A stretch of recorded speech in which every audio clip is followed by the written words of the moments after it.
Hello दोस्तों, नमस्कार। देवबन की रहस्यमयी गुफा में अचानक एक आवाज गूंज उठी। आरब और मीरा घबराकर चारों तरफ देखने लगे। आइए कहानी को देर न करते हुए स्टार्ट करते हैं। देवबन का गुप्त खजाना पार्ट 3 कहानी आगे। गुफा के अंदर गूंजती हुए रहस्यमयी आवाज सुनकर आरब और मीरा डर कर इधर उधर देखने लगे। चारों तरफ नीली रोशनी फैल रही थी, लेकिन वहां कोई दिखाई नहीं दे रहा था। तभी अचानक गुफा के बीचों बीच हवा जैसे थम गई। नीली रोशनी धीरे धीरे एक जगह इकट्ठी होने लगी और उस रोशनी से एक बूढ़े साधु की आकृति बनने लगी। उसके लंबे सफेद बाल थे, चेहरे पर शांति थी और आंखों में गहरी चमक थी। मीरा ने धीरे से कहा, आप कौन हैं? वह साधु हल्का सा मुस्कुराया और बोला, डरो मत, मैं इस देवबन का रक्षक हूँ। सदियों से इस जंगल और इसके रहस्य की रक्षा कर रहा हूँ। आरब ने आश्चर्य से चारों तरफ देखा। गुफा के अंदर बना वह प्राचीन शहर सच में अद्भुत था। ऊंचे ऊंचे पेड़ों के बीच पत्थर के पुराने घर बने हुए थे। झरनों का पानी चांदनी में चमक रहा था और हवा में एक अजीब सी शांति थी। आरब ने पूछा, लेकिन यह शहर यहाँ कैसे छिपा हुआ है? रक्षक धीरे धीरे बोला, सैकड़ों साल पहले यहाँ एक प्राचीन सभ्यता रहती थी। वे लोग प्रकृति को सबसे बड़ा खजाना मानते थे। उन्होंने कभी जंगल को नुकसान नहीं पहुंचाया। वे पेड़ों को काटने से पहले उनसे अनुमति मांगते थे, नदियों को पवित्र मानते थे और जानवरों को अपना साथी समझते थे। मीरा ध्यान से सुन रही थी। रक्षक ने आगे कहा, लेकिन समय के साथ लालच बढ़ता गया। कुछ लोग इस जंगल के खजाने को पाने के लिए यहाँ आए। तब इस शहर को छिपा दिया गया ताकि लालची लोग इसे कभी न ढूंढ सकें। मीरा ने पूछा, तो असली खजाना क्या है? रक्षक मुस्कुराया, असली खजाना सोना या हीरे नहीं होते। असली खजाना है ज्ञान, प्रकृति और संतुलन।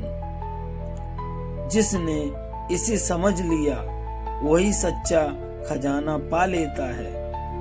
इतने में अचानक गुफा के बाहर से तेज हवा चलने लगी। पेड़ों की शाखाएं हिलने लगीं और दूर से लोगों के कदमों की आवाज सुनाई देने लगी। रक्षक का चेहरा अचानक गंभीर हो गया। लगता है कुछ लोग इस खजाने की तलाश में यहाँ तक पहुँच गए हैं और उनके इरादे अच्छे नहीं हैं। आरब तुरंत बोला, हम इस जंगल को नुकसान नहीं होने देंगे। मीरा ने भी हिम्मत से कहा, हाँ, हम आपकी मदद करेंगे। रक्षक ने अपनी हथेली आगे बढ़ाई। उसकी हथेली में वही हरा चमकता पत्थर था। यह देवबन की शक्ति का पत्थर है, आज से इसकी जिम्मेदारी तुम्हारी है। जैसे ही आरब ने पत्थर हाथ में लिया, गुफा के अंदर तेज रोशनी फैल गई। दीवारों पर बने पेड़ों और जानवरों के चित्र चमकने लगे। ऐसा लग रहा था जैसे पूरा जंगल जाग उठा हो। लेकिन तभी गुफा के बाहर से आवाज आई, जल्दी करो, खजाना यहीं कहीं है। कुछ लोग टॉर्च लेकर गुफा के अंदर आने लगे। उनके कदमों की आवाज गुफा में गूंज रही थी। मीरा घबराकर बोली, अगर उन्हें यह शहर मिल गया तो वे सब कुछ नष्ट कर देंगे। तभी अचानक गुफा की दीवारें हल्के हल्के कांपने लगी।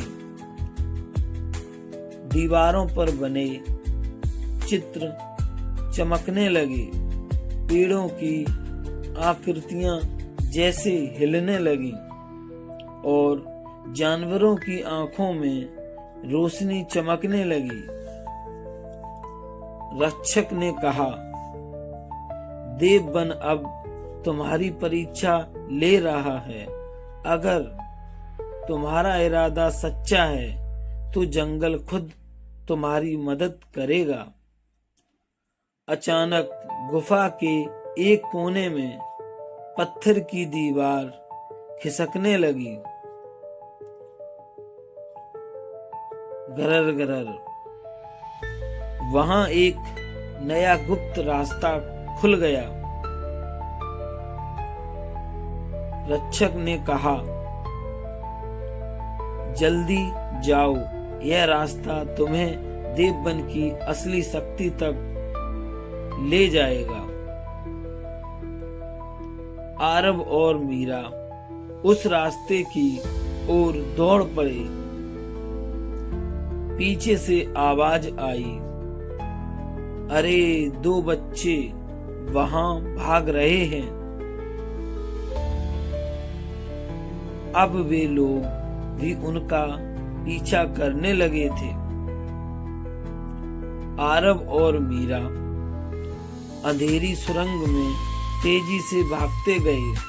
थोड़ी दूर जाने के बाद सुरंग खत्म हुई और वे एक विशाल कक्ष में पहुंचे। उस कमरे के बीचों बीच एक बहुत बड़ा प्राचीन वृक्ष खड़ा था।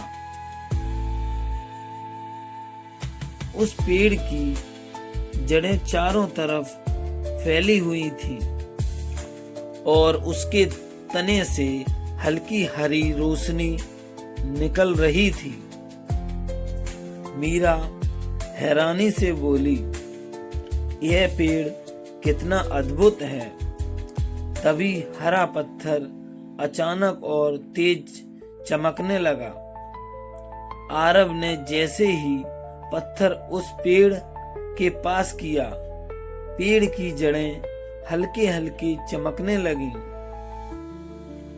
और अचानक पेड़ के अंदर से एक गहरी आवाज गूंजी, तुम दोनों ने साहस और सच्चाई दिखाई है, इसीलिए देवबन तुम्हें अपनी शक्ति देने को तैयार है। आरब और मीरा एक दूसरे को देखने लगे, लेकिन तभी पीछे से कदमों की आवाज फिर सुनाई देने लगी। वे लोग अब उस कक्ष के पास पहुंच गए थे और शायद कुछ ही पलों में वे भी इस रहस्यमयी जगह को देख लेते। आरब ने हरे पत्थर को मजबूती से पकड़ा और बोला, अब हमें जल्दी कुछ करना होगा। और उसी समय वह प्राचीन पेड़ अचानक तेज रोशनी से चमक उठा। कहानी जारी रहेगी भाग 4 में। तो दोस्तों, यह कहानी अगर आपको पसंद आई हो तो चैनल को लाइक कमेंट शेयर करना और चैनल को सब्सक्राइब भी करना। मिलते हैं इसी कहानी के चौथे भाग के साथ। थैंक यू, लव यू हमारे ऑल फ्रेंड।